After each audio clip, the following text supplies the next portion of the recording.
What if I told you that the best way to teach innovation is not to give students answers, but to let them feel the problem? Because as a mentor, I don't see myself in front of students. I see myself behind them to push them forward and catch them when they fall. If I'm behind them, then I need to be the one who casts the vision that moves them. And that became very clear to me last year. My students were given a task to make an assistive device, but they didn't know where to start.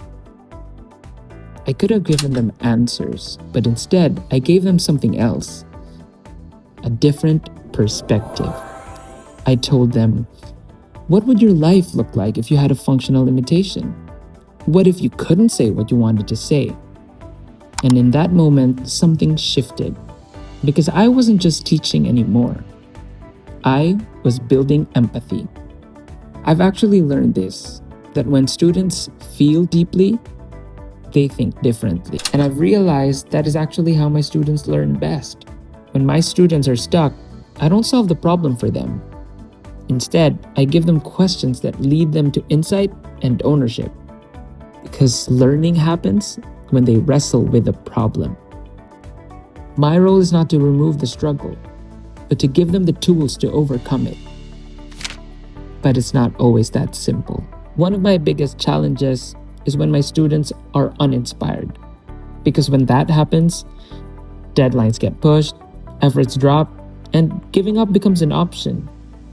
I used to think that I just need to give them more direction, more answers, more solutions. But I realized that was never the solution. Instead, I focused on changing my approach. I shifted my focus on inspiring them. Because I believe that a student who can, will, if they're inspired. And when that shift happens, you start to see the difference. Students take ownership. They begin to find solutions on their own. Last year, 2 of our teams participated in the national selection, and 1 went to the ICIA Global Round in Vietnam, bringing home a gold award. But more than that, the impact grew beyond the classroom. This year, we hosted the national selection in our own school, becoming a school for others, championing socially responsible innovation. So for me, mentorship is not about creating perfect projects.